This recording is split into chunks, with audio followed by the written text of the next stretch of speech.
Well, I'll start by introducing myself as well. Hi, I'm Angela Willard. Oh, hi, Helen. I'm seeing everyone popping up and saying hello. Wow, everyone's from all over. How wonderful. Well, thank you for joining us tonight. I'm Angela Willard, co-founder of Harmonic Arts, alongside Yarrow Willard, who helped start the company together about, 14 years ago now. And yeah, throughout this journey, it's been really exciting to bring you all along and share the healing power of plant medicine with you. We have a variety of incredible herbal products, and we're going to talk about a couple of them tonight, but mainly our focus is on spring cleansing. That's right. I mean, this is the time of the year that cleansing is just such an important thing to do. This is what the seasons are doing. They're regenerating. So we're going to go into that. We're going to do a little deep dive into some herbs around that, some protocols, some different healthy lifestyle practices, and just kind of take some questions as well, and hopefully leave a bit of time at the end. We've booked an hour, but knowing by the amount of people jumping in and probably a few questions that'll come up in the Q&A, I'm going to say you should book in at least an hour and 15 minutes at the very least, because we're going to need at least 15 minutes to answer some questions and get through half the slides. We'll see. But yeah, as Angela mentioned, we are the founders of Harmonic Arts, and it's been our privilege to really help work with the plants to bring them to people in various formats, from teas, tinctures, elixirs, powder format, every model in which you can connect in directly with plants. It's been a big part of our path. So today we're just excited to share with you this topic of cleansing, and why and how and when we might want to do such things. Right. Yeah, it's pretty incredible this time of year. Everything in nature is showing exactly that which it's asking us to do as well, as components of that holistic concept. And herbalism itself is just one aspect of holism. So we're going to be taking it from a herbal angle tonight, and we're also going to be bringing in all kinds of holistic practices that we can do to help along the journey of a cleanse, so that it's a success. All right. One more piece of housekeeping here is, or just for your FYI, you will get a follow-up to this webinar that'll give you a recording. So you can always view this at any time, as well as you're going to get a little handout that is very similar to the slideshow that we present tonight. So you'll be able to see that. You'll obviously have it in the recording, but you also have a handout to give you a little more info on that. But please take notes. If there's extra information we bring up or questions that come up, those are things that we want to help you learn and connect in with these plants deeper. It does look like we are up to 100 people. All right, that's awesome. So I'm just gonna say, yeah, it looks like we're gonna get going. We've got people coming in from Toronto, Castlegar, Rosedale, all over Ontario, Saskatoon, Ottawa, lots of Canadians here. So Idaho, Arizona, Indiana, to our American friends, Saskatchewan, Spruce Grove, yeah. Claire's home, Stony Plains, lots of folks coming from Portland, Vernon, Victoria. Awesome. Want to appreciate that time is your most valuable resource. So just want to honor that, and we're going to get going, get started. I'm going to share my screen, and you guys are going to give me a quick thumbs up. Yes, I see your screen. All right. Let me know in the chat that you see our screen properly. And we'll keep that going. Awesome. Yay. Okay, so we'll take a break partway through to get into a couple of questions that come up in the first half. I find if we try to answer them all at once, at the end, it's like way overbearing. So please keep your questions to the Q&A. And we do have Juliana on board on our side trying to help us out with answering some of these questions, as well as we will live. If you ask questions in the chat, community, you're all amazing. You know your plants, help answer people's questions as they come up. So awesome. Let's get started. Okay, so we want to start with looking at kind of a holistic map. Now, this comes out of Chinese medicine, this map of the seasons and what they kind of represent in each season. This is a transitional cycle, but this type of knowledge is actually fairly universal. Everywhere we go in the world, we see some kind of transition amongst the seasons that help to move and bring some more awareness to like the elements, the energies of the season. So we're in spring right now. And what does that mean? Well, it's funny because I was at the park with my son this morning, and he looked at the riverways, and they were so flowing and full and gushing with water. And he said, why, mommy, is the river so full of water right now? And it's exactly because it's spring. So in the winter, the element is water, and it's building and building and building through all the moisture and precipitation. And in the spring, that water starts to melt as the land warms up and things start to run. And essentially what happens in our body, it's mirroring that which is going on in nature. So what's going on inside is things are wanting to run and flow and move out of the body. And so it's a natural time that we can use those energies that are happening all around us and within to encourage cleansing and to have a fresh start, so to speak. Totally. And from the elemental perspective, the element of wood is the element of regeneration and growth. The organ is the liver, which is also our detoxification, but also our regeneration organ. So really renewing. Most of the spring greens are bitter. The plants are just these young green shoots that we can eat. So that all stimulates that same pathway of like new beginnings, really springing into the new season. So this makes it ideal. It's also a transition season. So transition moments are when you want to transition your patterns, what no longer serves you, what can you do to recreate yourself and re-envision the next step forward. Yeah, it's kind of this liminal space where it's not this or that. And so it's a really easy time to repattern. And so cleansing, essentially, a lot of it, I see it as an opportunity to repattern my habit tree. I wanted to quickly touch on the fact that this is the wood element in this season of spring. And essentially, when there's a lot of wood, things get really hot. They burn really hot. The more wood we add to the fire, the more heat that we create. And so when the liver is really congested, which represents that wood energy, it can sometimes overburn. And that's when we see really kind of like hot type conditions, hot type personalities, hot type ways of being and feeling. And so in a sense, this is a way of just kind of cooling down our system and calming it and putting it back at ease. It's kind of like a forest, and the health of a forest that is, taken care of in the way that brush and ladder fuels and just managed and cleared so that it helps to prevent forest fires. Similarly, we're going to be doing that with our bodies and clearing out the brush and the stagnation so that we can continue on with proper healthy flow.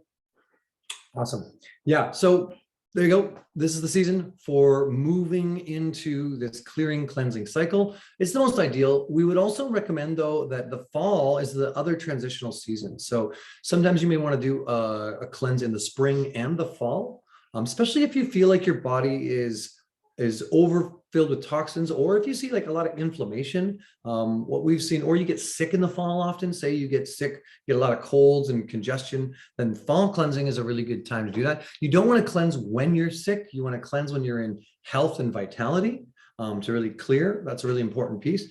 But really with this kind of cooling down inflammation, we see this, especially a lot of, at least a lot of Northern European descendants have what's called a hot liver. So for them in particular, liver heat is a general archetypical kind of energetic that often shows up.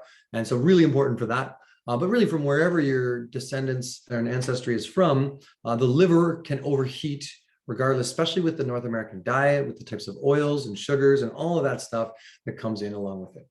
Yeah, and especially where we're situated, whether it's the northern or southern hemisphere, but further away you get from the equator, the more you see those 4 seasons. And so especially living in this part of the world, it's very important to do this type of cleanse. You can revisit this webinar in the fall and follow it fairly similar.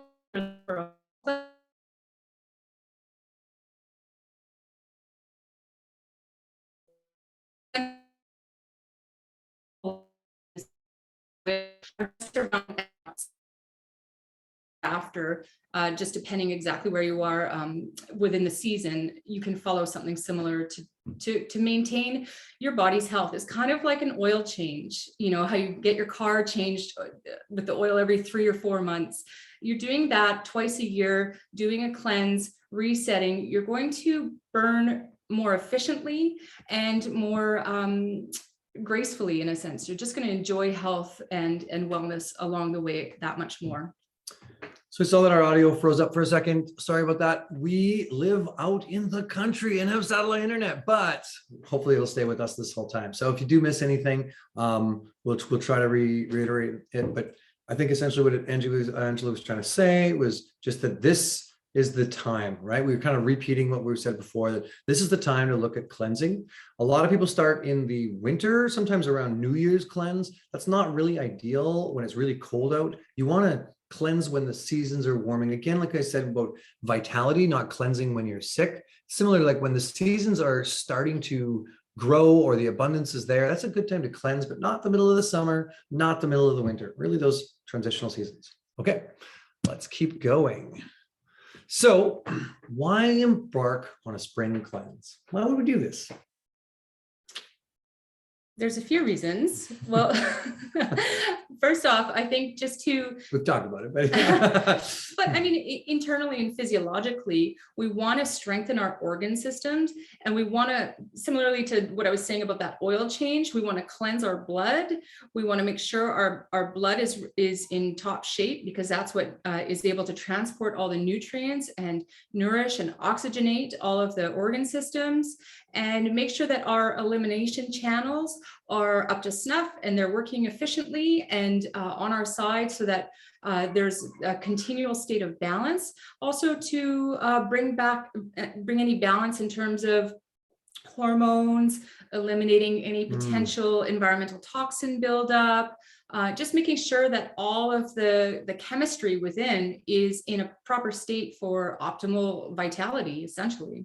Yeah, we live a long time now as humans. You know, humanity, there was a point in time where people didn't live longer than 30, 40, 50. Now we see people living all the way 80, 90, 100. And with this comes this kind of cascade of longer health, creates more potential for chronic imbalances too as we age, right? Our elasticity in our skin becomes weaker. Our ability to heal becomes slower. We get more prone for chronic conditions. So spring cleansing is another way to help offset that. The body knows how to heal, right? It knows how to heal. And if we give it the right tools by supporting the detoxification pathways, by eliminating some of the toxic load, we will live long, but also really vitally through that long age. Yeah, throughout the course of a lifetime, we can pack on a lot of different experiences, so that can sometimes rise up and move throughout a cleanse, and we can build up a lot of different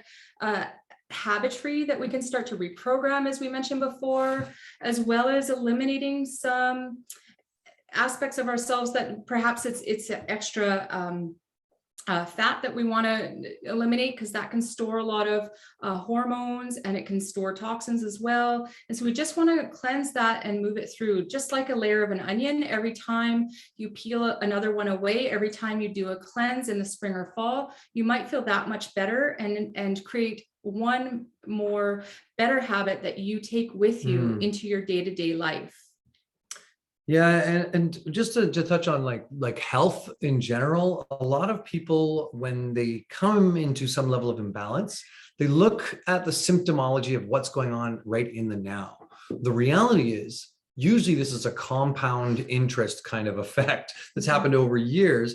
And typically, at least when we were doing our clinical apprenticeship program, and even through our first years of doing clinic, one of the most important things was usually to start most people on a cleanse before getting into herbal protocols specific for, say, candida, or herbal protocols specific for, say, even menopause or uterine tract stuff. It would be do a cleanse first, clear the body a bit, eliminate some of the toxins, and keep that system going, and then we work into other herbal protocols. So we start by cleansing, and then we the building back and restoring health.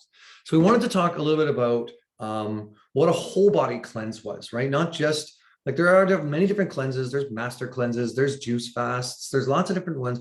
We're really looking at like this idea of supporting and nourishing the whole body. This is not a type of thing where you got to eliminate food and starve yourself. It's like, let's eat good quality food, but really the right types of food, really. So including healthy lifestyle habits around that. We're going to go through some of that today.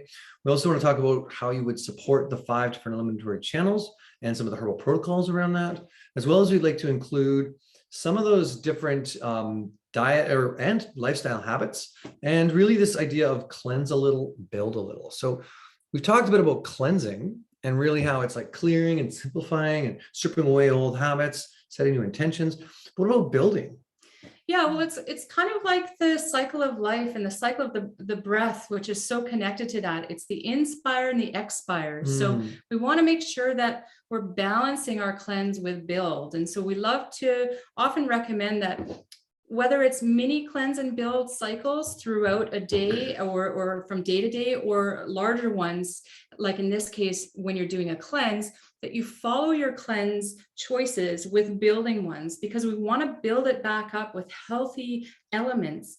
I know in the past, when I was really new at cleansing and I was kind of doing it without the proper guidance, I was cleansing and then not being mindful of the build part. Just cleanse harder. Well, just cleanse more. What I did was like a pendulum swing. So right. I wasn't prepared for the things that I was letting go of, that I was holding on to a reason, and they were kind of like security blankets or safeties. And I hadn't kind of prepared myself to bring in elements back into my life that were safety nets, but healthier choices in that term. So it's just really important to be conscious of being just as prepared to build upon the completion of your cleanse with just as healthy choices as the ones you made during that time that you were cleansing. Yeah, and this is something that's missed in a lot of cleanses, is that holistic perspective of, as I like to say, wax on, wax off. That in breath, as you said, out breath. To follow that up, don't just go right back to the bad habits and the bad diet choices. Even if it's like, wow, I haven't had sugar for 10 days, 2 weeks. I can't wait to have my favorite, whatever it might be, fill in the blank. The retox. Yeah, the retox. So don't do a retox right after a cleanse. Do a building phase. And this means restoratives and nutrient dense foods. We're going to talk a bit about building things and what you might do around that. But really, just at a high level, when you're cleansing, you're stripping away.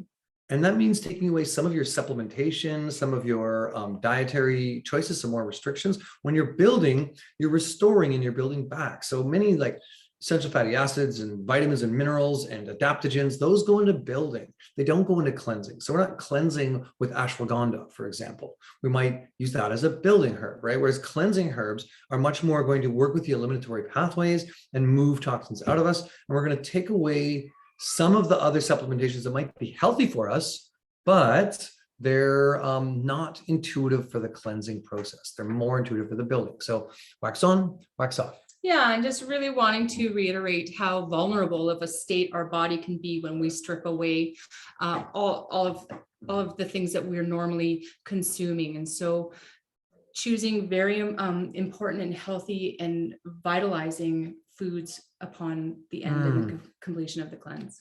Yeah, when we get into looking at diet, we will mention this a bit more, but it can be really a dramatic shift for the diet. So make sure you eliminate the foods you don't want out of your fridge before you start your cleanse. Like start your cleanse prep well ahead of time. And often I find starting on a weekend or something like this can really support people, because then they're not in their routine of work or whatever it might be. They can actually like nourish themselves properly, cook big meals. We'll talk more about that. But yeah, I think the whole intention of us being here and talking about this tonight is to set you up for success. And so preparation is a big piece in that, and just knowing what to expect and knowing where you're going and what you want to achieve and the outcomes from this cleanse is going to get you there.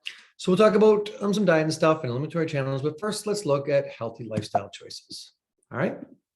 So we wanted to bring this in because, and this is simple. Like, I think you already know this, a lot of this stuff, but like, you've probably heard it. Oh yeah, right. Daily movement. Right. But if you're in front of your computer, sometimes we forget, sometimes. So in part of the cleanse and build cycle, we want to make sure that we're active continually. We're staying hydrated, right? Drinking tea, drinking water consistently. A lot of people are dehydrated, and that can be probably one of the most detrimental things to a cleanse. If you're not keeping hydrated, you're not eliminating, you're not cleansing properly. You want more coming out of you than normal. So more pee, more bowel movements, keep eliminating and eat those really nourishing fiber-rich foods we see a lot of as a very important part. Yeah. Involve your partner. Try to cleanse with a buddy. This could be a great way to set up for success. Or family, if you can. If you've got kids and there's no way they're doing the whole cleanse with you, make sure that you are at least keeping some of the cleanse foods in their diet too, so that they're aware, and you're building that sort of family awareness of what this kind of reshifting the patterns are for our diet together. Yeah, Yarrow mentioned there about just watching what is coming out of your body, and it's a really great way to monitor how your progress is going. So making sure that your urine is coming out clear, that means you're staying hydrated enough. Make sure that you're having at least one bowel movement a day, if not 2 or 3. Just make sure that things are moving, that you're sweating every single day. Ideally, yes, through movement, also through sweats if you have that opportunity.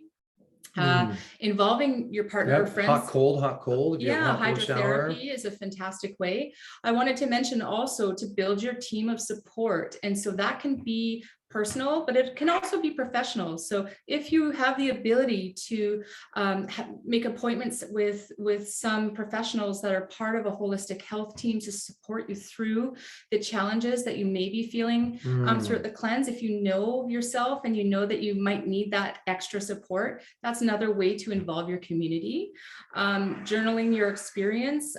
One of the things that I love that I do is I habit stack, and I'll journal that as kind of an accountability reflection. So what habit stacking is when little commitments that I make to myself. So every time my alarm goes off in the morning, I also drink a glass of water, or every time I go outside for a walk, I'm also doing my stretches, or, so making those mini commitments that when you do something that you're going to follow through with, you add on another commitment that isn't so easy for you to do. That's awesome. I love that. Yeah. And we've got here written, journal your experience, but this is really just an invitation to mindfulness practices in general, reflection during a cleanse. When you step out of your normal patterns is when the muse comes, when new experiences expand your way of thinking. And so you might find that you're not even just journaling or writing about the cleanse or how you're feeling, but new things start to evolve and come out of you, and new experiences. And often in a cleanse, if it's a dramatic dietary shift, you will have some hard days. There can be challenging days. Usually I find around day 3, day 4 can sometimes be a little harder, a little lower energy. So give yourself rest. Make sure that you are supporting yourself with, it's okay to go to bed a little bit earlier. And it's okay to just slow down at times, and then journal that or reflect upon that and what that might bring up for you. It's always really valuable going back and looking at that and being like, wow, what did happen and how do I feel? Yeah, I think that wax on, wax off concept, inspire, expire, move, rest. Right. And also a lot of old stuff is going to come up, and it's can be mental. But you let it come up, right? And you want to expect that to happen and to watch it and to know that it can pass, that choosing not to hold on to it, but rather to see it come and move on is a very healing practice. Yeah, for sure. So looking at that and these types of things, these are just a few. Obviously, there is more to this whole process. You can continually habit stack and find ways to support yourself. Just make sure you make it a priority that you do support yourself with some lifestyle habits. Invest in your community support, your partner support, or any kind of practitioners you can work with, whether it's massage or do extra yoga classes or go to the hydropath or sauna or whatever you can do to increase the potency of your cleanse, but not to a stressful place, right? Yeah. We want the cleansing process to be as easygoing as possible too, because that'll also help set you up for success. Yeah, and it's also something that needs to be customized. So knowing yourself enough to create the program that's going to suit your needs best.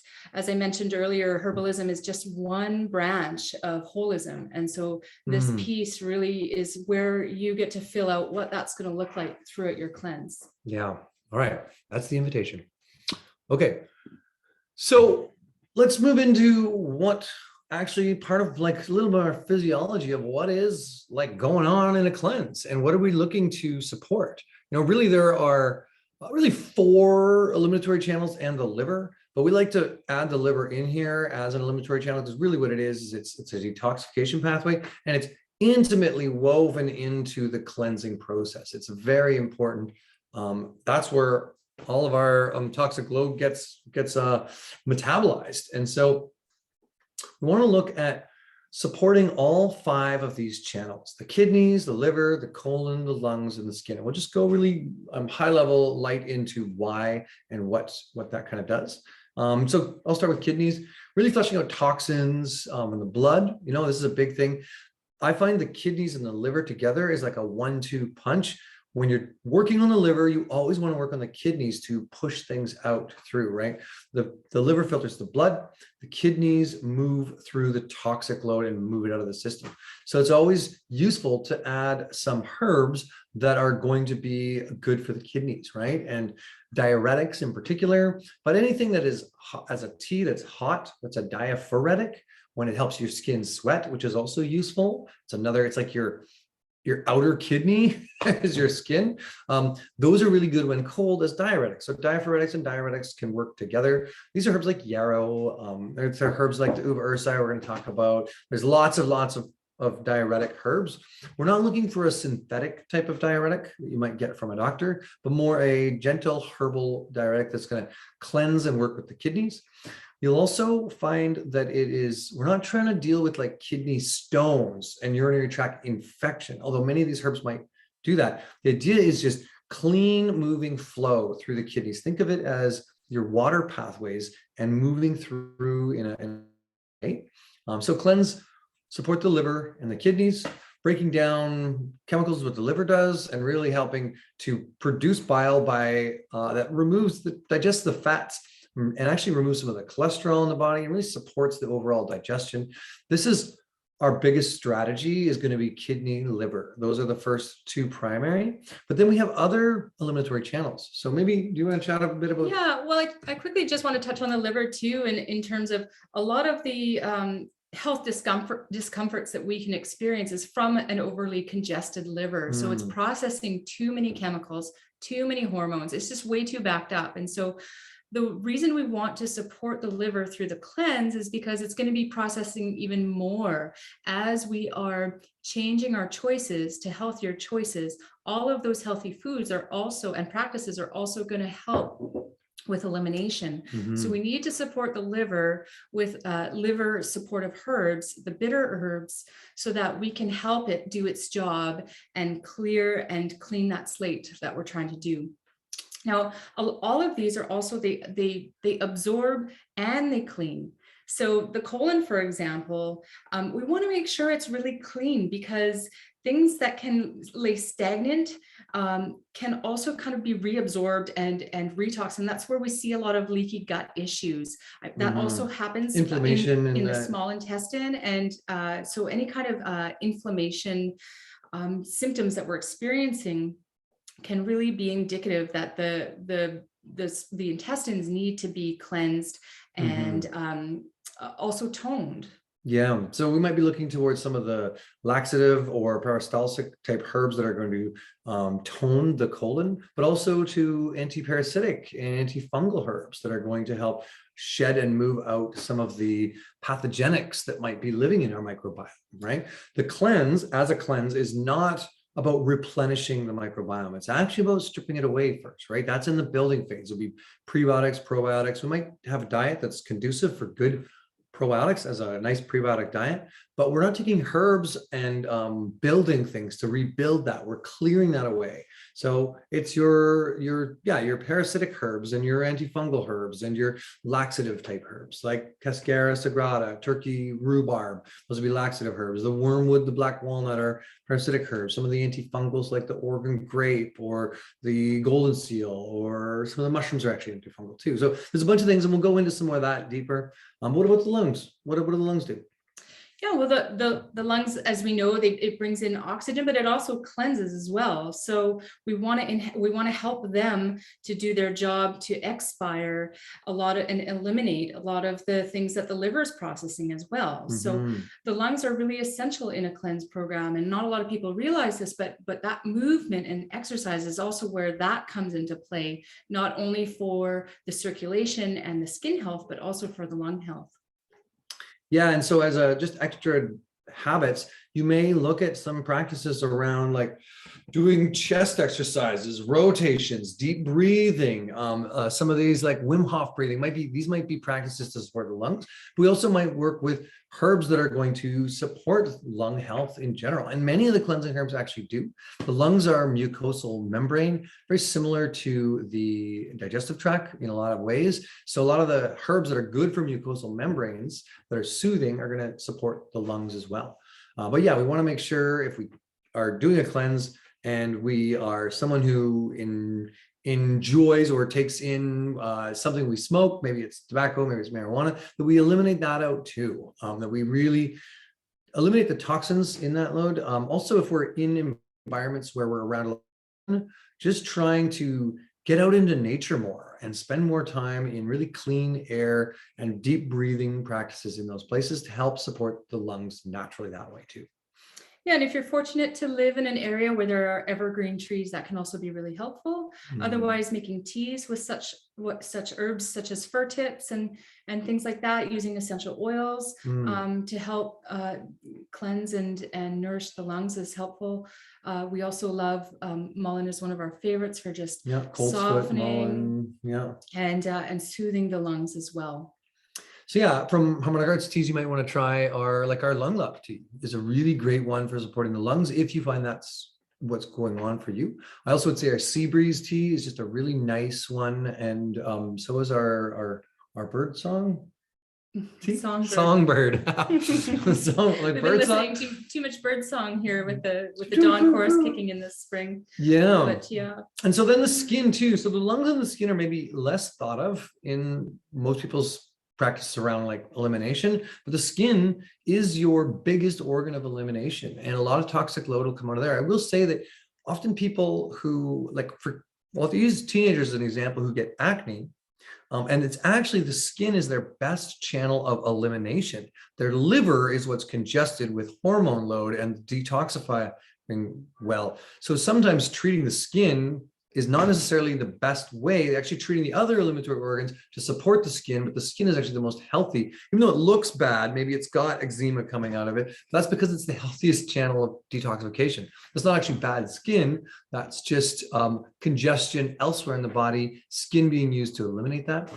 So one thing to watch for though is if you're cleansing too strongly, the skin can react because it's processing too much. So if you notice that the skin is having a hard time getting rosacea or inflammation, any kind of rashes, you might want to scale back on the intensity of the cleanse, and also make sure that you're getting enough water, and just really soothing, using topical soothing herbs as well, and just kind of backing off a little bit on the choices. You may need to also increase your fiber. And enhance the elimination in some of the other areas that are listed here to offset the load on the skin.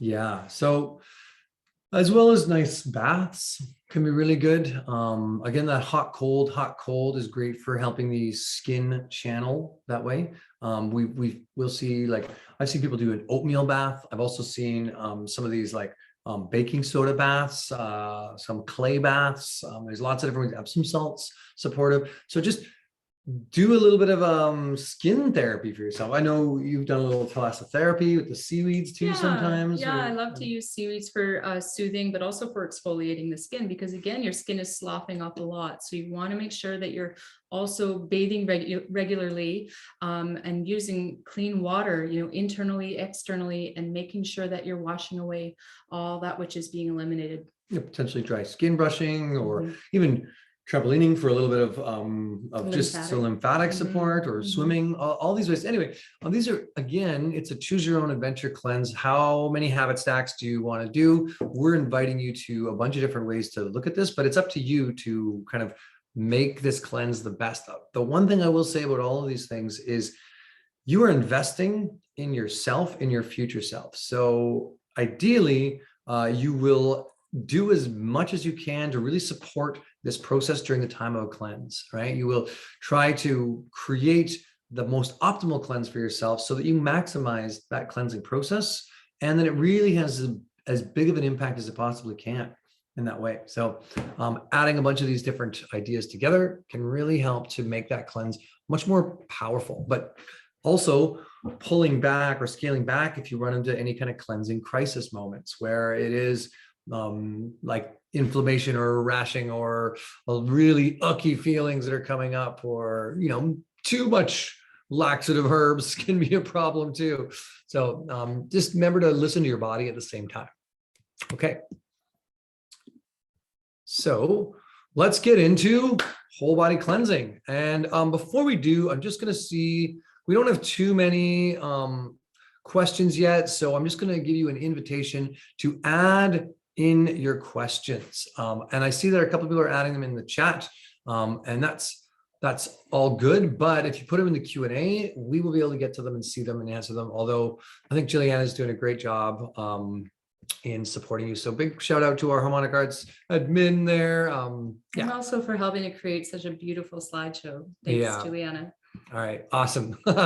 Okay, so here we go. Let's look at diet, right? How to adopt a spring cleansing diet. Now, this is really important. I like, if you don't know, my father is Dr. Terry Willard, who designed the Wild Rose Detox. This is one of the biggest cleanses in North America. I grew up doing detoxes, doing the Wild Rose cleanse, done them almost every year for a number of years. And the diet part of that is very similar, probably one of the best cleansing diets I know of. So we would adopt a diet very similar to that, which is this 80% alkaline and neutral foods and 20% acidics. Really simple.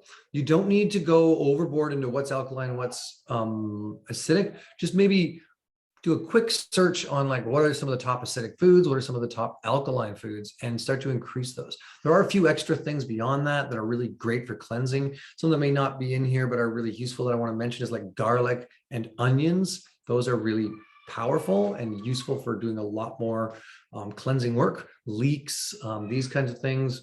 But also there's a lot of things that are really good for the liver, a lot of root vegetables too, like your radishes and your artichokes. Oh, they're not a root vegetable, but those are really great, you know. So including some of those, but in particular, most of the alkaline foods are going to be dark green leafy foods, right? So you're going to see a lot more alkalinity out of those kind of foods.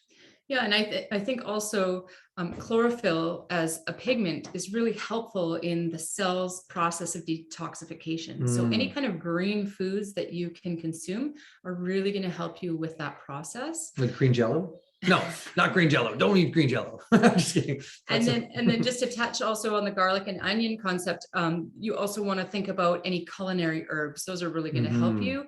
Ones that are warming in nature, circulatory stimulants like cayenne and ginger and cinnamon and cardamom. All of that is really going to assist the cleansing process within the body.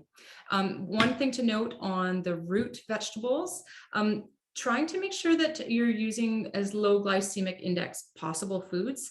So rather than a carrot, perhaps picking a sweet potato, which is a little bit better, or also then a potato, and just being mindful of the sugar content, even though you're picking whole fruits and some or whole vegetables and some fruits, you really want to make sure that they are as low sugar content as possible.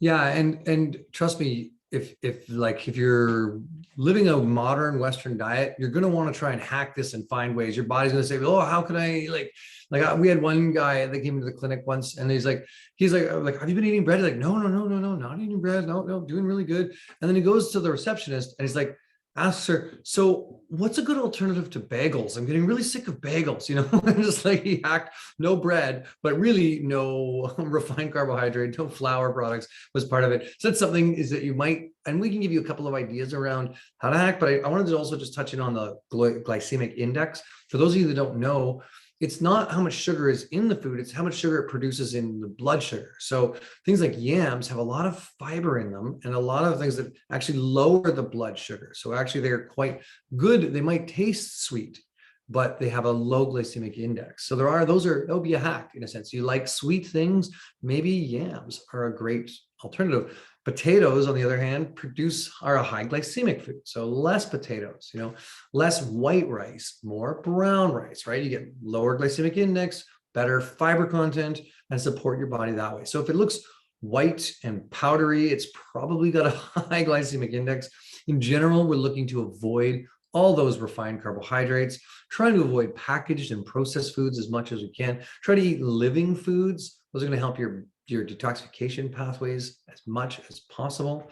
And trying to avoid most of this, particularly your shellfish and red meat. These are the most acidic foods. Fish, on the other hand, is actually quite good for a cleanse, but red meats and shellfish contain arachidonic acid, which is a type of oil that really is pro-inflammatory and not conducive for cleansing, whereas fish oils are anti-inflammatory and great for that process. Yeah, and so your fatty fishes are going to be the ones that you'd like to go and choose, like salmons are ideal, anything that's a fattier fish, and also all of the oils, high quality oils and high fiber foods are not only going to keep your glycemic index, your blood sugar down, but also helping to nourish the body as it needs and help to eliminate throughout the GI tract all of the things that are moving through. All right, awesome. Okay, so you get the idea about diet. Eat good food. You will find if you start looking at labels on our products, and there's all kinds of things along that line. So, all right, let's just see anything else that we want to mention about diet here. It's pretty self-explanatory. Oh, one thing I will say is like, there are some good hacks I've found, like, for example, if you like bread or things like that, get rice cakes. Rice cakes are a great alternative. If you like something sweet, try something with protein. So try nuts. Nuts will often, nut butters are really great. They'll often eliminate a sweet craving. Also, one of our very favorite cleansing snacks is rice cake with almond butter and sliced apple on it. Now, the sliced apple tastes like jam, but it's got a little bit of sweetness to it. The almond butter helps ground in with some fat and fiber, and the rice cake is fine for our sort of more starchy type food. So that might be a good one that you might find. And that's one option. But yeah, fill the fridge with so much good stuff, and meal plan out, as well as another thing that we've found is make way more than you think you're going to eat, and then have leftovers. Yeah, have meals on hand. It really, really helps, because you may notice that your appetite really increases as the efficiency of your digestion improves. One other thing to note on what things to avoid is tropical fruits or really high sweet fruits. So we like to recommend orchard type fruits like apples and pears, and maybe just keeping it to one a day, because they still have a higher element of sweetness. But the ones like apples that also come with a boatload of fiber in them are really good. Yeah, you might want to avoid your mangoes and bananas, and even like grapes and things like that, and oranges that are quite sweet. But you might find like lemons and limes are great, are much better options, in that sense. So avoid some of the tropical fruits, and it's just the sweet fruits. And like Angie said, once a day, that's ideal. And then flavor wise, trying to choose the most bitter foods as much as you can. Bringing that in, bitter and sour as well. Those are really helpful foods to continue on with that elimination process. Yeah, and we got a quick question. I'm just going to jump in here on, does a cleanse work for concussions? And are there areas to be more aware of? Well, I'll say that one of the biggest things that most cleansing does is increase blood circulation and movement and detoxification. So if somebody's suffering from a concussion, yeah, cleansing diet for sure, but also circulatory herbs. That's really, really useful, really important. And yeah, I would say that doing a cleanse, but not going overboard, not doing dramatic shifts, resting a lot, obviously, if you more rest would be and way more water, way more fluids. If you have a concussion, way more fluids, but also circulatory stimulating herbs. Chai spices might be a good one. Things that are going to help move the blood and move any of that. So, but yeah, cleansing diet, cleansing herbs are definitely useful in that sense. Okay, and I see somebody adding like some of the like try almond butter with a little bit of maca and rice cakes and toasted sprinkles, cinnamon, sliced banana, sunflower sprouts, yum, delicious. Okay, maybe no banana on the cleanse. Yeah, and this is not a hard line in the sand, but we want to set you up for success. So I'm also going to just invite anybody in the chat. Many of you have done cleanses before. Add some favorite meals. What do you like? Do you like to make soups? Do you like big salads? Do you like to make goddess dressings? Or what is your favorite cleanse food? So please light up the chat with something that you like, a recipe you like. Maybe it's I don't know, one we've done is sometimes we'll do like stone ground corn tortillas are sort of like on the edge of almost a flour, but as long as they don't have wheat in them and they're kind of like stone ground tortillas, we'll sometimes do like a nettle tortilla pie kind of thing or something like that might be. Yeah, well, and just to touch on that, that hard line in the sand, I think it's really important to know yourself and your limits. And if you're pushing yourself so far that you're going to break and then binge afterwards, just to kind of compensate for the restrictions that were created, then it's maybe good to go a little more easeful throughout the program, especially if you haven't done them very often or before at all. And what I used to do when I was first starting off with them is I would do it a little bit shorter and with a little less restrictions. And then each time further, I would go longer and eliminate a few more things. And so I knew that it was going to be a bit of a challenge, and I wanted to create that, but not so much that it just felt like I wasn't going to be successful. Yeah. So. Yeah. Set yourself up for success. A cleanse should be a win. It should be something you like feel proud of. And it's a big yes. Like, oh, that was awesome. I feel good afterwards.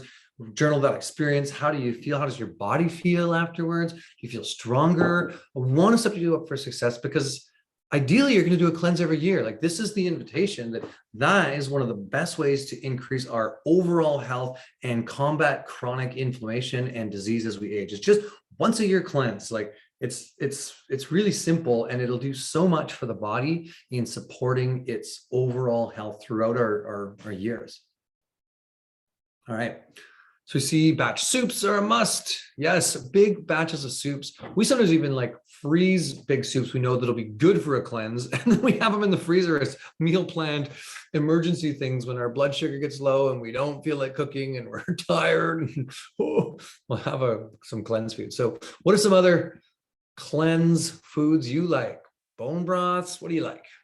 Okay. And or veggie alternatives to bone broths, whatever that might be for you. Okay, next we're going to move past diet and look at some herbs. Finally into the herbs. All right. So let's start with the liver. When in doubt, treat the liver. This is an old herbal saying, and when you don't know what's going on with the person, treat the liver. And we've got two major herbs we want to talk about today for the liver. Of course, there is so much more. We've mentioned black radish and artichoke. Milk thistle is cleansing for the liver, of course. Oregon grape is great. There's a lot of bitter, like the wild lettuce is good. A lot of the bitters also, like the gentian, which is good for digestion, support the liver. But we're going to really focus on dandelion and burdock because not every liver herb is actually a cleansing herb. Like milk thistle, as an example, is good for repairing and rebuilding the liver. But it's not necessarily a detoxification cleansing herb the way that dandelion and burdock really shine in this light. So, and the wonderful thing about dandelion is it can be incorporated as a food, and so it is starting to pop up all over, at least out here on the West Coast. And so you can enjoy the flowers, you can enjoy the leaves, you can enjoy the roots as well. So all of it can be consumed as food. My favorite thing to do with the roots of dandelion is to chop them up and roast them and grind them into a powder and have them as one of my favorite morning drinks. Yeah. Roasted dandelion tea. Yeah, adding the leaves to the salad, adding the flowers to the salad. It's a wonderful food and herb. Yeah, actually, one type of cleanse that I've seen that's done and one cleansing protocol is to actually go out first thing in the morning when the dandelions are most prime and eat a handful of dandelion. greens every day. Typically, if you're going to eat dandelion greens, you want to eat the shade-grown luscious ones. They're far less bitter. So find ones under trees that are much bigger and more shade-grown. Those are going to be tastier. But yeah, eat a handful of dandelion greens every day. Can be a great cleanse. Just that's it, done, cleanse. And of course, just making sure that wherever you're gathering that from is from a clean area. Especially the sides of pathways where dogs love to inoculate the dandelion with their own strain of medicine. You might want to be careful. So other things about dandelions is obviously they're one of the best liver herbs, like we've mentioned, but I consider them this like 1, 2, 3 or 3 in 1, where they work with the liver and the kidneys and the blood. And this is just super useful that they're actually a whole body kind of cleanse, working with 3 major parts of cleansing of helping cleanse the blood, detoxifying the liver, and moving it out through the kidneys and as a bit of a diuretic. So they're just a great one. Both dandelion and burdock have this similar quality. And with those features, if you notice your skin is starting to get upset throughout the cleanse, the dandelion for that reason is a really good choice. And both of these herbs are really useful also for cholesterol. So if you're somebody who has any kind of cardiovascular issues going on, dandelion and burdock are just great cardiovascular support in that way, especially for cholesterol buildup. That's part of the liver function that they do, as well as dandelion's amazing for digestion too. It is something that's good for stomach ulcers and digestive impairment, just helping digest fats better, as well as on a cardiovascular level, reduce blood sugar imbalances to a degree because of all the inulin in both dandelion and burdock in the roots, but also stabilize blood pressure. So we see, because they're diuretics, people with high blood pressure, both of these herbs can help support lowering their blood pressure naturally. Now, if you're on blood thinners, this is just a quick thing.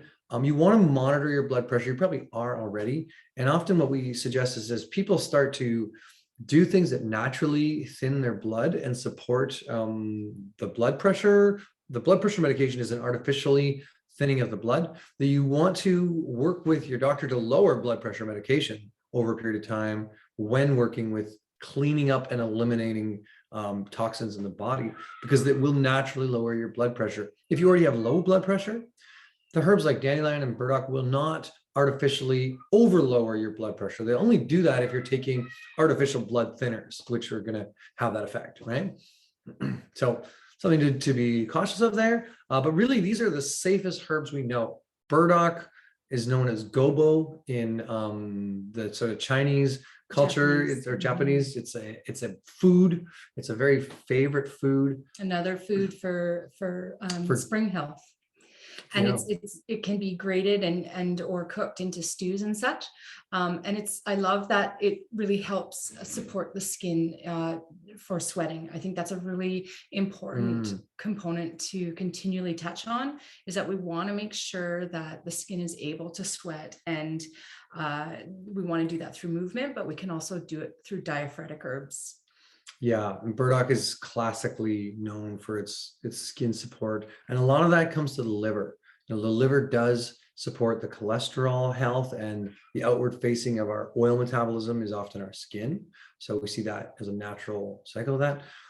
These are just 2 of the great herbs that are in some of our cleanse type products. Liver TLC being the tincture that I would recommend most definitely as very much a staple for any cleanse, as you have some kind of liver support that way. But also cleansing teas. Our cleanse tea is another staple that we would recommend as a major one for doing cleanses. So, which is a great way to also continually increase your hydration and your fluid intake. So even with your tinctures, you may want to put them into hot water or cold water and have them as a drink that way. Yeah, and if you're like a hardcore coffee drinker and you're almost allergic to tea, I would say that it's okay to drink 1 cup of coffee black a day, no sugar, no cream on a cleanse. The reason is both sugar and cream are not ideal for cleansing, but not to go over 1 cup, and really start to try to get into tea more. Typically, we'll put pots of tea on, rebrew that tea, I like to brew tea either really on the stovetop is one of my favorites, because then I can add more water, or if I do it in a French press or something like that, I'm going to want to continually add at least do 2 to 3 brews out of a loose leaf tea. So that's really important to have a couple of good bags of tea that you like: digestive teas, cleansing teas, lung teas, anti-inflammatory teas, sea breeze teas. There's lots of great ones from harmonic artists to choose from. Yeah, another way that I love to make tea is through infusions. And so I'll put the hot boiled water over top of the tea and let it sit overnight. And that way it can really bring out every aspect of the medicine that is in the herbs, especially the minerals. And so the minerals take a long time to fall into solution into the water. So you're also creating a nutritive tea alongside a therapeutic one. Awesome.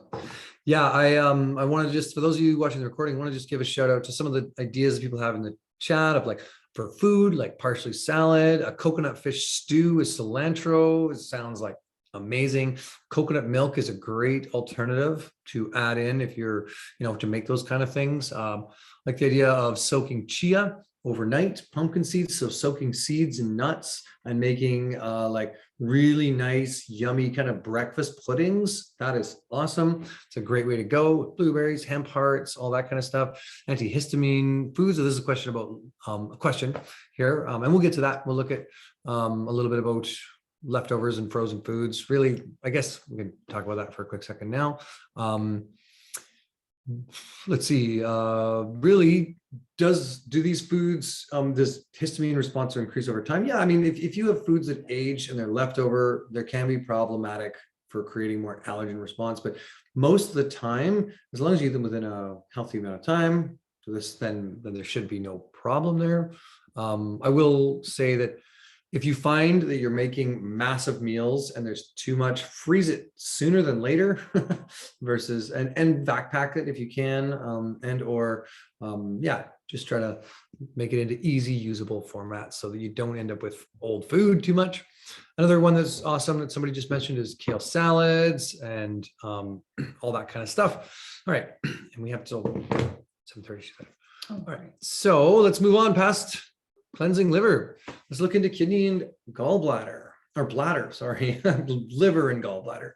One more thing on the liver actually is supporting the gallbladder. So healthy fats and bitters were really important in that kind of side. So bitter greens, bitter foods are all liver and gallbladder support. But when it comes to kidneys, now we're looking at the water pathway and the diuretics. And some of the best herbs here are uva ursi and juniper. These are two of our favorites. You want to share a bit about either one? Yeah, well, I specifically love the juniper. It's partly is the aromatic aspect of it is also very helpful in cleansing and useful for lung health as well, but also helping to support the kidneys, helps to cleanse the blood. Again, the sweating concept is important, partly because we're also releasing heat through sweating. And so liver heat is indicative in Chinese medicine of a buildup of toxins. And so sweating and releasing heat in those ways are, especially sweating, is really, really important. And then, of course, increasing the circulation. And that's going to also help with getting all the nutrients to all the organ systems of the body, and just increase their health and intake of what they need to perform best. Yeah, juniper is awesome. It's a great herb. It is cooling the hot head, right? It's obviously it's the herb that's most famous for gin, is juniper, and the whole tradition of gin was actually to cool down heat, and in that way. So we're not suggesting you drink gin, but just that juniper is one that really cools down heat and congestion. It promotes better detoxification pathways. It really enhances the whole digestive system in general, and supports and relieves, because it's cooling, it's very anti-inflammatory for the whole body. So really great for specifically the kidneys and bladder for inflammation. Both uva ursi and juniper are ones that are used for urinary tract infections and supporting over excessive heat in that area or inflammation in that area, but also can be useful for inflammation anywhere else in the body. Really just know that if there's a hot body, cooling it down through kidney herbs is one of the most effective ways. And these are two of the best. And if you're finding that inflammation of the joints is a real issue in your life, then the uva ursi is a really great choice because of its ability to help reduce the accumulation of uric acid, which is a major contributor in any kind of joint pain. Gout is a classic one. Uva ursi is wonderful remedy to help subside any discomfort in that area, any kind of arthritic pains, aches and pains.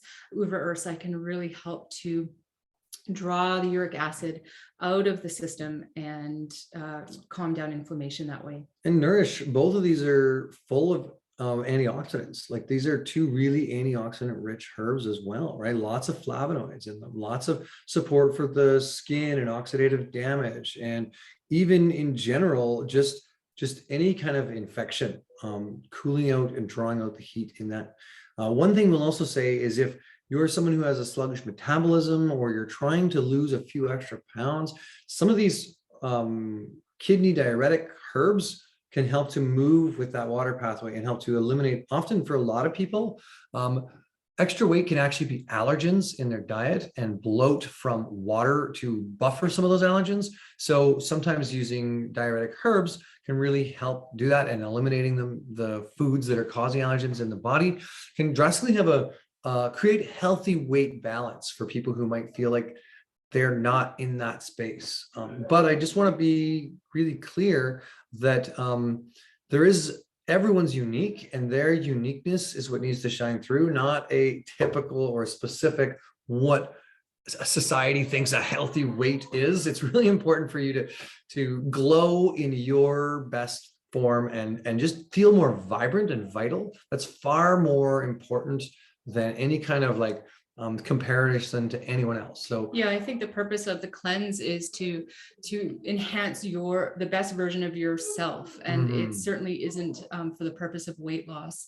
Although if you do find that your body changes drastically in the short time that you do cleanse, it could very well be indicative of an allergen or a potential sensitivity to something that Yarrow mentioned is your body is holding on to extra hydration to buffer. Yeah.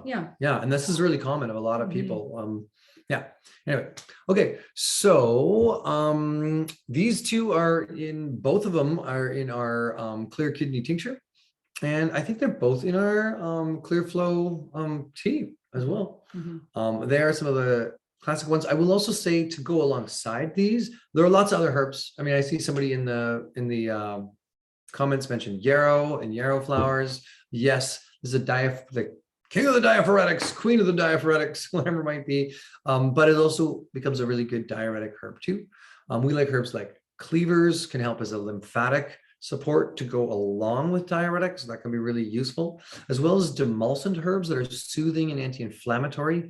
Because the kidneys are such a tight-knit fabric of filtration, they can get congested, and you can really have inflammation happen as you try to pass potentially stones or harder filtration through that. So things like corn silk and marshmallow and slippery elm and demulcent soothing herbs can be really good to support kidney herbs that are stronger and more powerful, like uva ursi and juniper. And our clear kidney blend also has that support to help balance out the elimination process. Yeah, that's part of good herbal formulation, is really making sure that you're supporting the entire organ and not just the top herbs for that specific area. So all of our blends are made like that. Both of our kidney formulas really have that in mind, of how to best maximize support and nourishment for the kidneys and bladder as well. And like we had sort of mentioned, these are herbs that are good for urinary tract infection, but ideally when you're cleansing, it's when your body's in a healthy state. You're waiting till after, say, a urinary tract infection to start your cleanse. You're not going right in when your body's in a really low grade inflammation state. You're wanting to come back to balance and then do cleansing. So I just want to highlight that here, because sometimes people, they don't do anything until they feel bad. And we really want to get you out of that habit to like do something proactive when you feel good, not just as a reactive mode to, oh my gosh, like my body's falling apart, I gotta cleanse. Well, okay, let your body fall apart, come back to balance, and then cleanse, right? So if your body is in a state of falling apart, then it's probably rest is what's needed, resting and building. So you may be in a resting and building state at that point. And so just noticing and going with that. And then when you get back to balance, then you can cleanse. All right. Yes. And sort of demulcents are soothing, anti-inflammatory herbs. They're great. Marshmallow root is a favorite, but actually marshmallow leaf is a little more kidney basis. Birch leaf is also another one. There's lots of great herbs that way that are slightly diuretic. Even your chamomile, you know, parsley is, of course. We might not work that as a herb. You might add some of those culinary things, like somebody mentioned the parsley salad. Amazing as a kidney support. Cranberry, of course, but not like your cranberry juice you're going to get from the store, because that's obviously going to be highly sweetened. But you know, maybe chewing on cranberries, that might be a good one. Watch out for those sweetened dried ones. Yeah, right. I know. Like you can't get only like frozen cranberries are like safe, because everything. Yeah, or dehydrate your own. We used to do that. We live near some cranberry bogs, and it's kind of fun process at one point, dehydrating. Actually, our first version of kidney tea had all of our hand frozen or hand dehydrated cranberries in it. Another not sustainable herbal practice for us, just drying cranberries all day long for tea. Okay, let's move on and check out some of the other herbs. Okay, so digestion, right? We've talked about kidneys, we talked about liver. Always the seat of health too is in your digestive process. So support your digestion. These two herbs work with more of the upper digestive tract, meadowsweet and gentian. Meadowsweet is one of my very, very favorites. I can't get enough. I love the smell of it. Highly recommend you grow it. It just is a beautiful queen of the meadow. What a great herb. I mean, I just love this one. It's also one of the most balancing and modulating for the digestive tract. So specifically the gastric juices and the HCl, so that kind of a hydrochloric acid in the stomach.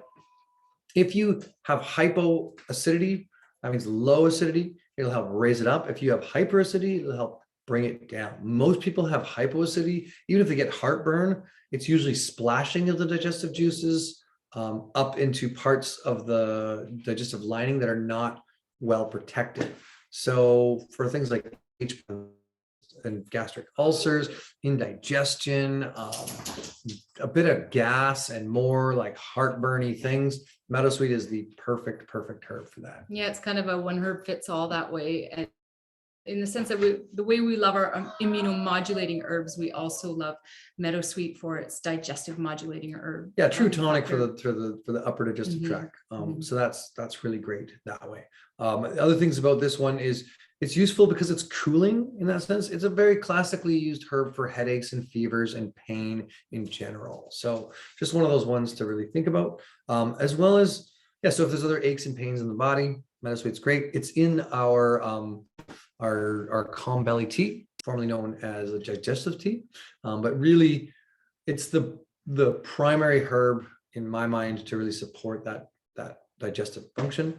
Now there's lots of other ones, and we'll talk about just briefly a couple of them, but gentian is one of the biggest ones. Yeah, I just noticed Donna's comment here about the herbal bitters, and I've heard this a lot of times where it's really effective, but the taste is okay for people. And I think that compliance is such an important factor in working with herbal medicine. We want to make sure that we're going to take it, because if it's really off-putting, then it kind of just sits on the shelf and doesn't do very much. So it's really important that when you're working with herbs, that you're enjoying the flavor, at least to some degree, where you're able to take it. And so we put a really strong focus on that in all of the formulas that we've made thus far.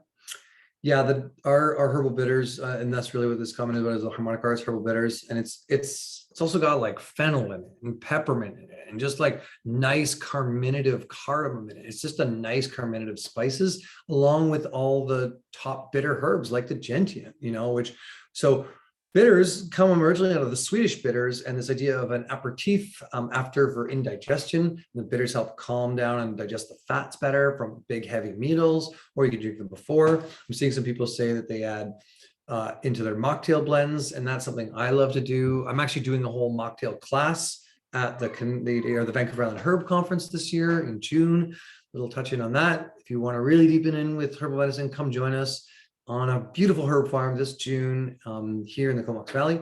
And yeah, we'll be doing a mocktail class, and one of those will be a bitters drink that we make with some of the bitters. But one of the kings of the bitters, really the king of bitters, is gentian, right? So that digestive kind of super bitter, it's strong and bitter. So yeah, you want to add herbs that are going to make it taste good. I think we even have juniper in our herbal bitters. So like it has a nice sweet flavor to that. The fennel does, right? The peppermint has a nice flavor to that. So bitters, like gentian, really help to stimulate the bile and promote much better digestion and assimilation, especially of fats. So that's a big one. Yeah, and as we are going to be eliminating alcohol throughout this cleanse, if any of you are Other than tinctures. Yeah. if any of you drink alcohol, then the herbal bitters is a really great choice to add to soda water. It's kind of basically my nightly drink. I love soda water. You knock back a herbal bitters every night? No, yeah, alcohol doesn't really do it for me. So I love to do tinctures and soda water. It's a great way to enjoy a drink in the evening. Yeah, this one also really works with sugar cravings. That's a really cool thing about gentian, is it can help with, and alcohol cravings are also sugar cravings in disguise in a different form, right? So both are actually the same, feeding the same kind of organisms in the gut, the candida and some of those bad bacteria that are in there that can be, but really reducing sugar cravings, supporting appetite, and helping to combat alcohol cravings are things that gentian and bitters can really do well. So highly recommend the bitters. And if you do drink outside of a cleanse, get a bitter drink and you'll probably drink less. Again, working with alcohol cravings. So nice bitters, great way to really just support digestive health in general. And really relieve some forms of inflammation throughout the GI tract, all through that. Okay. There's a few questions on the conference too. Oh yeah, we will talk about the conference. I see that there's questions coming up. What conference? Okay, so I'll just dive in really quickly. We normally do the Canadian Herb Conference at herbconference.com. That is where the website is. We've moved to that online platform. That happens every November, and we bring together herbalists from all over to really dive deep into building herbal community. But we also, since 2013, Chanchelle Cabrera and me have been helping host the Vancouver Island Herb Conference. And we've brought on Colleen Emery, another great herbalist from the Kootenays, and we're now hosting that together. That is this June, again at herbconference.com. You can check out more information on that. We've got, I think, 25 teachers coming, already sold out our early bird tickets. It's going to be awesome. And it's a really great environment with an elixir bar and lots of great classes. This year's theme is rooted in community. And I'll park that for now because we're here to talk about herbs and cleansing. Okay, so let's talk about our microbiome and look at microbiome health. Black walnut. Oh, love that one. It's powerful though. You know, my mom grows a black walnut tree and it's a serious plant. It has a lot of energy to it. Well, and the concept of cleansing overall is elimination. And so just to take note that these two herbs specifically, they eliminate everything. They're not discerning with the good or the bad. So juglone, for example, found in black walnut, or any walnut tree for that matter, if you plant close to other plants, it essentially exudes that chemical and no other plants can grow around it. You don't want to plant a walnut tree anywhere close to your vegetable garden. But just taking note of that, it brings an understanding of the importance of the rebuilding once you're done the cleanse. So know that both the black walnut and the wormwood are going to be eliminating all of the funky guys and some of the good guys too in your intestinal tract. Yeah, so this is more deep scrub for the microbiome, clearing the palate, clearing the slate in order to regrow back good, healthy. So I wouldn't recommend anti-parasitic herbs like this alongside of probiotics. You want to do one and then the other, and then one and then the other, sort of wax on, wax off, like we were mentioning. So juglone, doctrine of sort of correspondence, the way it shows up in the environment and doesn't let other plants grow around it, does a similar thing in the body. You know, it's really helpful in expelling those worms and parasites. And that's why I mentioned the vulnerable state that it can bring the body into at the beginning of this webinar, and to be mindful of that as you're rebuilding. So very important not to go off track once you're complete the cleanse and go back to all your favorite things that you missed. Essentially, your cleanse is going to mirror the cleanse time and the build time, being just as healthy and mindful in your choices. And black walnut's not all like just anti-parasitic. There are lots of antioxidants in it. There are lots of minerals in this one. It does help improve our skin health and our metabolism and strengthen our bones and teeth and support nervous system health. So there's lots of good that black walnut does for nourishing the body too, not just eliminating toxins. So it's just it's another great herb, but it's one of those ones that we use only during a short period of time. Like, you want to use it during your cleanse. Maximum, I would use a herb like this for 6 weeks. But typically a 2-week cycle is ideal, maybe even 3 weeks. If we're trying to do like a major parasitic cleanse, one sort of thing I just as a tip is you do one stint of 2 to 3 weeks of fairly regular, heavy use of those antiparasitic herbs.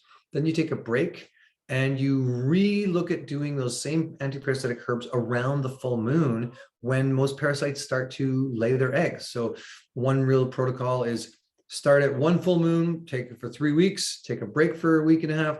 At the next full moon, you do double up your dose for the 3 days before to 3 days after the full moon. And then the next full moon, the same thing. And the next full moon, the same thing, to help eliminate out parasites and parasite eggs. So this is something also when it's looking at specifically critters that live inside us that are maybe not ideal. Now, we do need some parasites. I will say, actually, some naturopaths will use fluke worms as a way to cure irritable bowel. Just saying, there's been studies now done on actually inoculating the body with some parasites to heal inflammatory gut conditions and major GI tract imbalances around inflammation and wiped out microbiome. So they're not all bad, right? You need multiple layers to it. But if you are starting to get an excessive amount or you're eating the wrong foods for a long period of time, you need to do a cleanse, clear some of these parasites and some of these things out.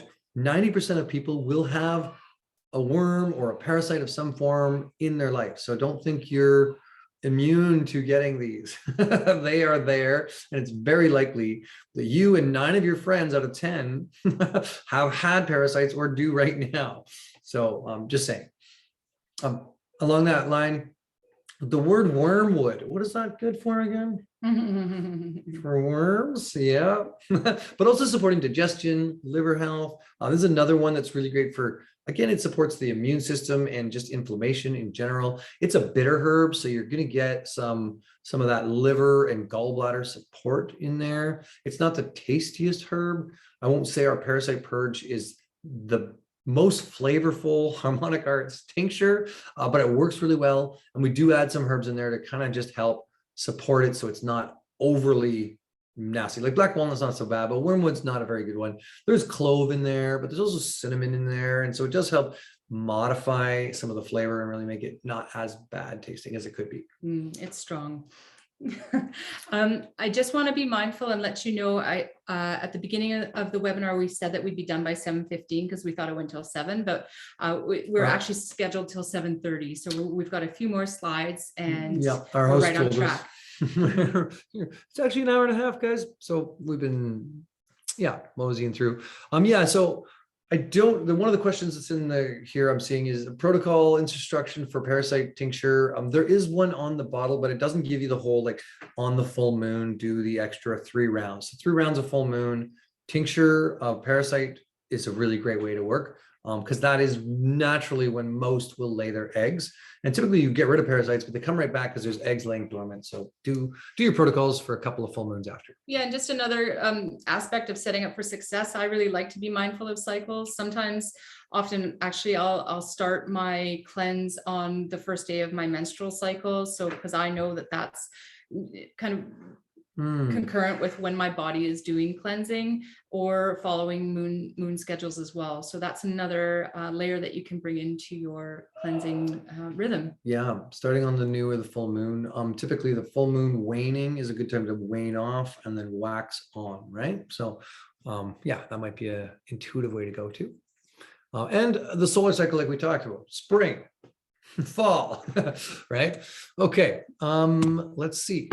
Some other cleansing herbs. We've got a few more. Obviously, there's so much more. And really, like, we haven't gone deep into every herb for cleansing. There's a lot you can do. Most of our products will have many of these great herbs in them for cleansing, but a couple we just really wanted to touch on, just some last ones to make sure we invited into this is like red clover. One of the reasons we wanted to talk about this is that something that's not mentioned here as much is cleansing the blood and how important that is. And like red clover is one of the best kind of decongestants for the lymphatic system and blood cleansing, and just is a really great one for boosting circulation, and it's nutrient dense antioxidant.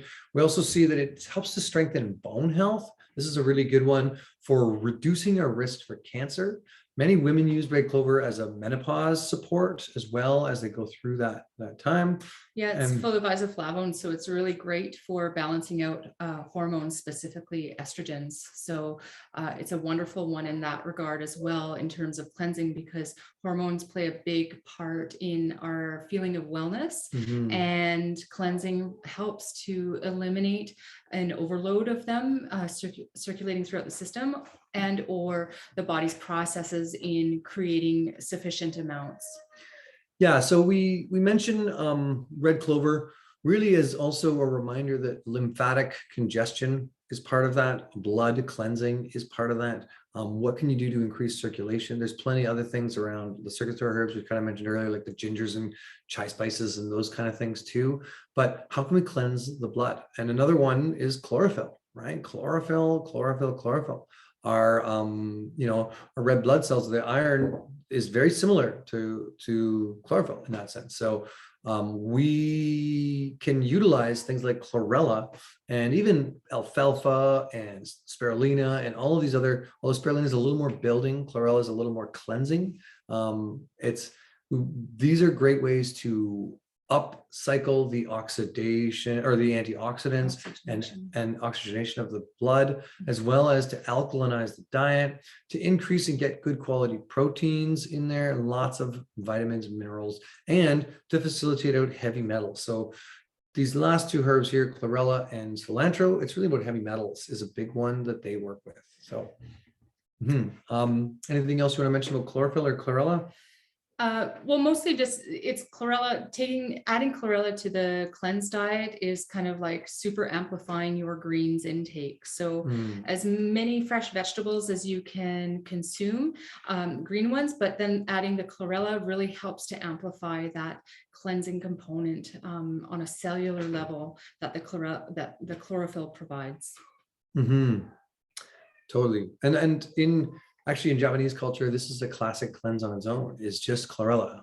In the spring, it's common to eat chlorella. I know my dad had that at one point. On the table in the spring, you'd have a big bowl of chlorella tablets. And it's like, yeah, they would do like 20, 30 of these little chlorella tablets every day. So like big amounts, right? So anyway, just another way to amp up your cleanse. Cilantro is a good one too. Just really quickly to add to that, that's a slow build. So when people get up to a really high levels of chlorella, they're slowly building that over time. So don't start off with 30 tablets of chlorella first thing and see how you do the next day. No. Yeah, maybe start with 10, but it's pretty gentle. Like you could do 10 tablets of chlorella, no problem, or most people should be able to. But yeah, work your way up. Obviously, with all this, we look at protocols around dosage. You want to start slow and listen to your body and go with that. But I'm going to also recommend that if you're doing a cleanse, you also want to do enough of these herbs, right? Don't just do one dropper of a tincture. Usually it's like 3 droppers, 2 to 3 times a day, right? It is an excellent, but yeah, okay. All right, well, one more thing I'll just mention about cilantro, just so that we kind of, is that it's one of the best for clearing out heavy metals. This is a great one for that type of stuff. We also see cilantro is great for kind of oxidative damage and even support that way. So, okay. I realize we have a lot more slides and we're moving slow here. So, okay. So just a quick thing on tincture protocol. I'm recommending 2 to 3 droppers full, 2 to 3 times a day, really. And that's ideal before meals.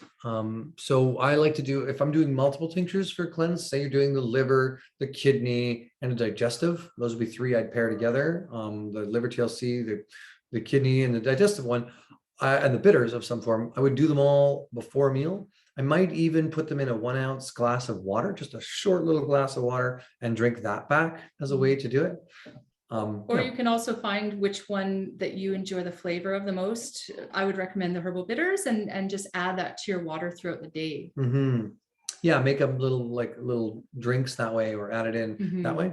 That can be great. Yeah. I would also say invite tea. Tea is the ritual, right? One of the best cleansing ways is just to have, I recommend 2 to 3 cups of tea a day. When you're cleansing, and really, 1 cup in the morning, 1 cup in the afternoon, 1 cup in the evening is ideal, that you're staggering it throughout the day. But drink as much tea as you want in that sense. And for some folks that are sensitive to alcohol, what you can do is you can add your tinctures to hot boiled water, and then you can just let it sit and the alcohol will evaporate off of the boiled water. So that's a really great way if you are concerned about alcohol content of the tincture, which is minimal. But if you add it that way, it can be a way to get around that. All right. Okay. So we do have a whole section of slides on building. We're going to just kind of move a little bit past that. We'll do some high level building, and then we'll get into a couple of questions to try and finish this off. So I'm just going to move into like similar diet to cleansing. The only difference is you're going to uptake more prebiotics, the inulin, more mineral rich foods, more stabilizing foods. Some of these diets might be the exact same, but then you start to implement more of your vitamins and minerals and essential fatty acids and probiotics and more fermented foods and gut reculturing foods, right? Add those in. Those are really important. We like our Sea Breeze tea. It's a nettle-rich mineral tea, really great one that way. And that's when you would make an infusion with, ideally, for the mineral content. So let that steep for 3 to up to 10 hours, and then you can store even a larger batch in your fridge. For those alfalfa, nettles, oat straw, that kind of mineral content. Yeah.